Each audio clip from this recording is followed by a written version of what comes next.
শুভ সকাল বন্ধুরা। আজ 11 মে সোমবার।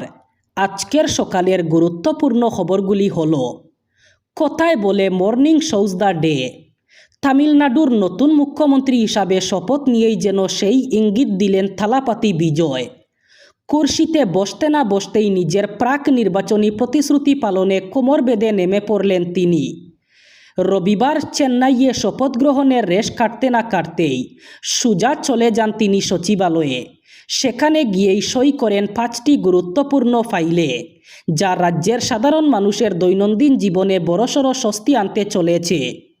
মুখ্যমন্ত্রীর কলমের এক খুঁচায় এখন থেকে তামিলনাড়ুর প্রতিটি পরিবার প্রতি মাসে 200 ইউনিট পর্যন্ত বিনামূল্যে বিদ্যুৎ পাবেন। মধ্যবিত্ত এবং নিম্নবিত্তদের পকেটে বড় টান পড়ার হাত থেকে বাঁচাতে এটি এক বড় দাওয়াই। এখানেই শেষ নয়। নির্বাচনী ইস্তেহারের অন্যতম বড় চমক ছিল মহিলাদের ফ্রি বাস পরিষেবা। সেই ফাইলেও সই করেছেন বিজয়। ফলে রাজ্যের সরকারি বাসে এবার থেকে মহিলাদের যাতায়াতের জন্য কোনো ভাড়া লাগবে না। এছাড়াও অসংগঠিত ক্ষেত্রের শ্রমিকদের জন্য বিশেষ আর্থিক সহায়তা এবং আরও কিছু জনকল্যাণমূলক প্রকল্পের ঘোষণা করেছেন তিনি। নির্বাচনী প্রচারে বিজয়ের দল প্রতিশ্রুতি দিয়েছিল, ক্ষমতায় এলে সাধারণ মানুষদের জন্য জনকল্যাণমূলক শাসন উপহার দেবে। রবিবারের এই সিদ্ধান্তগুলি সেই প্রতিশ্রুতিরই বাস্তবায়ন। বিশেষ করে বিনামূল্যে বিদ্যুৎ এবং বিনামূল্যে বাস সফরের সিদ্ধান্ত আম জনতার মধ্যে দারুণ জনপ্রিয় হবে বলে মনে করছে বিজয়ের দল। সময়ে দিতে হবে নির্ধারিত মজুরি। এ ব্যাপারে একদিনও দেরি করা যাবে না। প্রধানত বিভিন্ন ঠিকাদার সংস্থার সঙ্গে যুক্ত দৈনিক, সাপ্তাহিক, পাক্ষিক এবং মাসের মজুরিপ্রাপ্ত শ্রমিক কর্মচারীদের কথা ভেবে এহেন নির্দেশিকা জারি করেছে অর্থমন্ত্রক। এই সংক্রান্ত বিষয়ে অবিলম্বে শ্রম মন্ত্রককে ব্যবস্থা নিতে বলা হয়েছে। শুক্রবার রাতেই 4 শ্রম কোড আইন কার্যকর সংক্রান্ত গেজেট বিজ্ঞপ্তি জারি করে কেন্দ্রের মোদী সরকার। এর ফলে কর্মচারীদের সপ্তাহে 48 ঘন্টার বেশি কাজ করানো যাবে না। যদি কোনো শ্রমিক কিংবা কর্মচারী সপ্তাহে 48 ঘন্টার বেশি কাজ করেন, তাহলে ওই কর্মীকে তার নির্ধারিত মজুরির দ্বিগুণ দিতে বাধ্য থাকবে মালিক পক্ষ। আইন কার্যকরের ফলে মহিলা শ্রমিকদের মাতৃত্বকালীন ছুটির পরিমাণ 12 সপ্তাহ থেকে বৃদ্ধি পেয়ে 26 সপ্তাহ হবে। এমনকি পুরুষ ও মহিলা শ্রমিকরা সম কাজে সম মজুরি পাবেন। আগামী 2.5 মাসের মধ্যে শিলচর পুর নিগমের প্রথম নির্বাচন অনুষ্ঠিত হবে। শিলচরের একাংশ সচেতন নাগরিকের মামলার প্রেক্ষিতে গৌহাটি হাইকোর্টে একেবারে দিন তারিখ বেঁধে একথা জানিয়ে দিয়েছে। বিচারপতি দেবাশিস বড়ুয়া নির্দেশ জারি করে বলেছেন, 22 জুলাইয়ের মধ্যে রাজ্য নির্বাচন কমিশনকে তাদেরই অঙ্গীকার মেনে শিলচর পুর নিগমের নির্বাচন সেরে নিতে হবে। পাশাপাশি তৎকালীন পুরসভার অস্বাভাবিক কর বৃদ্ধিতে আপত্তি জানিয়ে ওই 4 জন সহ মোট 15 জন মিলে হাইকোর্টে আরেকটি রিট পিটিশন দাখিল করেছিলেন। ওই মামলার শুনানি শেষ হয়েছে। বিচারপতি দেবাশিস বড়ুয়া জানিয়ে দিয়েছেন, আগামী 28 মে বেলা 2টায় এর চূড়ান্ত রায় ঘোষণা করা হবে। ইন্ডিয়া জোটে বাঙ্গন কি আসন্ন। 5 রাজ্যের বিধানসভা নির্বাচনের ফল প্রকাশের পর কংগ্রেসের মতিগতি মোটেই ইন্ডিয়া জোটের জন্য হিতকর বলে মনে হচ্ছে না। প্রথমে ডিএমকের সঙ্গে জোট ভাঙ্গার সিদ্ধান্ত, বাংলায় বিজেপির জয়ে রাজ্য নেতাদের উল্লাসের পরও কেন্দ্রীয় স্তর থেকে পদক্ষেপ না করা এবং রাহুল গান্ধীর এক মন্তব্য ক্রমশ জোটের অন্দরে সন্দেহের বাতাবরণ তৈরি করে দিচ্ছে। হরিয়ানায় এক সভায় রাহুল গান্ধী বলে দেন, বিজেপির বিরুদ্ধে লড়াইটা আদর্শের। ভারতে 2টো রাজনৈতিক আদর্শ এই মুহূর্তে কাজ করছে, একটা বিজেপি ও আরএসএসের ঘৃণা এবং বিভাজনের, আর আরেকটা কংগ্রেসের ভালোবাসা এবং একতার। রাহুলের দাবি, বিজেপি ভোট চুরি করা শুরু করেছে। ওদের হাতে নির্বাচন কমিশন হাজার হাজার মানুষের নাম বাদ দিচ্ছে। হরিয়ানায় ভোট চুরি হয়েছে, মধ্যপ্রদেশে, মহারাষ্ট্রে হয়েছে, এবার বাংলা এবং অসমেও হলো ভোট চুরি। সব এজেন্সি ওদের হাতে। একমাত্র কংগ্রেসের হিংস্রসুলভ কর্মীরা ছাড়া ওদের সামনে কেউ দাঁড়াতে পারবে না। কংগ্রেস ছাড়া আর কোনো দল বিজেপিকে হারাতে পারবে না। রাজ্যে পরবর্তী মুখ্যমন্ত্রী কে হবেন তা সবাই জেনে গেছেন। টানা দ্বিতীয়বারের জন্য মুখ্যমন্ত্রী পদে আগামীকাল অর্থাৎ মঙ্গলবার শপথ নেবেন হিমন্ত বিশ্ব শর্মা। কেননা তার নেতৃত্বে এবারের নির্বাচনে ঐতিহাসিক জয়ে ধূলিসাৎ হয়েছে বিরোধীরা।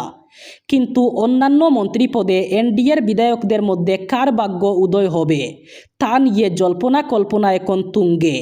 মন্ত্রিত্বের আশায় অনেকেই বুক বেঁধেছেন, কিন্তু মন্ত্রিসভায় কার স্থান পাকা হবে তা নিয়ে শেষ সিদ্ধান্ত নেবেন মুখ্যমন্ত্রী হিমন্ত বিশ্ব শর্মাই। তবে যতদূর জানা গেছে আগামীকাল মঙ্গলবার পূর্ণাঙ্গ মন্ত্রিসভা শপথ নেবে না, হাতে গোনা কয়েকজনই শপথ নেবেন। পুরনো এবং নতুন মুখ মিলিয়ে মন্ত্রিসভা গঠনের আগেই একথা ঘোষণা করেছিলেন মুখ্যমন্ত্রী হিমন্ত বিশ্ব শর্মা। কাটিগড়ার একটি বেসরকারি বিদ্যালয়ে স্কুল চলাকালীন এক ছাত্রের আকস্মিক ও মর্মান্তিক মৃত্যুর ঘটনায় গভীর শোক প্রকাশ করেছে শ্রীভূমির শিক্ষা বিভাগ। এই ঘটনাকে কেন্দ্র করে ছাত্রছাত্রীদের নিরাপত্তা এবং জরুরি স্বাস্থ্য পরিষেবা নিয়ে কড়া নির্দেশিকা জারি করেছেন শ্রীভূমি জেলার জেলা প্রাথমিক শিক্ষা আধিকারিক তথা বিদ্যালয় পরিদর্শক নীলমজ্যোতি দাস। স্কুল পরিদর্শকের নির্দেশিকায় বলা হয়েছে, এই দুঃখজনক ঘটনা শিক্ষা প্রতিষ্ঠানগুলিকে আরও বেশি সতর্ক এবং দায়িত্বশীল হওয়ার বার্তা দিচ্ছে। ফলে ছাত্রছাত্রীদের নিরাপত্তা সর্বক্ষণিক নজরদারি এবং জরুরি পরিস্থিতিতে দ্রুত পদক্ষেপ গ্রহণ নিশ্চিত করতে শ্রীভূমি জেলার সব সরকারি প্রাদেশিকীকৃত বেসরকারি ভেঞ্চার এবং অন্যান্য শিক্ষা প্রতিষ্ঠানের প্রধানদের অবিলম্বে একাধিক নিরাপত্তামূলক ব্যবস্থা কার্যকর করার নির্দেশ দেওয়া হয়েছে। কাটিগড়ার প্রাণকেন্দ্র কালাইন বাজার এবং আশপাশ এলাকা মাদক ও নেশাজাতীয় কফ সিরাপ বিক্রির ব্রহ্মভূমিতে পরিণত হয়েছে। এতে দস্তুর মতো আতঙ্কিত বৃহত্তর কালাইন এলাকার অভিভাবক এবং সচেতন জনগণ। কালাইন বাজার ও আশপাশ এলাকায় অবাধে মাদক বিক্রি হচ্ছে। সকাল হতেই বাজার এলাকায় মাদক বিক্রেতাদের দল নামে। দুপুর অবধি জোরকদমে চলে মাদকের বিক্রি বাট্টা। এছাড়া মাদকের একাধিক ভ্রাম্যমাণ বিক্রেতাও রয়েছে কালাইনে। মাদকের পাশাপাশি কোডাইন জাতীয় কফ সিরাপ অবাধে বিক্রি হচ্ছে কালাইনে। সাধারণ কফ সিরাপে কোডাইন নামক উপাদান থাকে না, কিন্তু কোরেক্স, টোসেক্স, ফ্যান্সি সহ আরও অনেক নামের কফ সিরাপ রয়েছে যেগুলিতে কোডাইন নামক উপাদান থাকে। এই কোডাইন বেশি খেলে নেশার আমেজ সৃষ্টি হয়। কোডাইন জাতীয় কফ সিরাপ ডাক্তারের প্রেসক্রিপশন ছাড়া বিক্রি করা আইনত নিষিদ্ধ, কিন্তু একাংশ ফার্মাসি থেকে এসব কোডাইন জাতীয় কফ সিরাপ দ্বিগুণ তিনগুণ মূল্যে বিক্রি করা হচ্ছে। মাদক এবং নেশা জাতীয় কফ সিরাপের নেশায় আকৃষ্ট হয়ে যুব প্রজন্ম নিজেদের জীবনকে যেমন ধ্বংস করছে, তেমনি চুরি ছিনতাই সহ সমাজে নানা ধরনের অশান্তির পরিবেশ সৃষ্টি করছে। অসমে নতুন সরকার গঠনের লক্ষ্যে গুরুত্বপূর্ণ রাজনৈতিক পদক্ষেপ গ্রহণ করলেন ভারপ্রাপ্ত মুখ্যমন্ত্রী হিমন্ত বিশ্ব শর্মা। তিনি গতকাল রাজভবনে গিয়ে অসমের রাজ্যপাল লক্ষণ প্রসাদ আচার্যের সঙ্গে সৌজন্য সাক্ষাৎ করে আনুষ্ঠানিকভাবে সরকার গঠনের দাবি পেশ করেন। মুখ্যমন্ত্রী বলেন, জনগণের আস্থা এবং আশীর্বাদকে পাথেয় করে আজ সরকার গঠন করে আরও শক্তিশালীভাবে কাজ করবে। উন্নয়ন ও জনকল্যাণই আমাদের প্রধান লক্ষ্য বলে জানান মুখ্যমন্ত্রী হিমন্ত বিশ্ব শর্মা। এবার বরাক উপত্যকার 3 জেলার আজকের আবহাওয়ার খবর। আজ 11 মে সোমবার বরাক উপত্যকার 3 জেলায় হালকা বৃষ্টির সম্ভাবনা। আজ শিলচর কাছাড়ে সর্বোচ্চ তাপমাত্রা থাকবে 31 ডিগ্রি সেলসিয়াস এবং সর্বনিম্ন তাপমাত্রা থাকবে 23 ডিগ্রি সেলসিয়াস। শ্রীভূমি করিমগঞ্জে আজ সর্বোচ্চ তাপমাত্রা থাকবে 31 ডিগ্রি সেলসিয়াস এবং সর্বনিম্ন তাপমাত্রা থাকবে 23 ডিগ্রি সেলসিয়াস। একইভাবে হাইলাকান্দি জেলায়ও আজ সর্বোচ্চ তাপমাত্রা থাকবে 31 ডিগ্রি সেলসিয়াস এবং সর্বনিম্ন তাপমাত্রা থাকবে 23 ডিগ্রি সেলসিয়াস। এই ছিল আজকের সকালের গুরুত্বপূর্ণ খবরগুলি। ভিডিওটি অবশ্যই লাইক করবেন এবং চ্যানেলটি সাবস্ক্রাইব করবেন।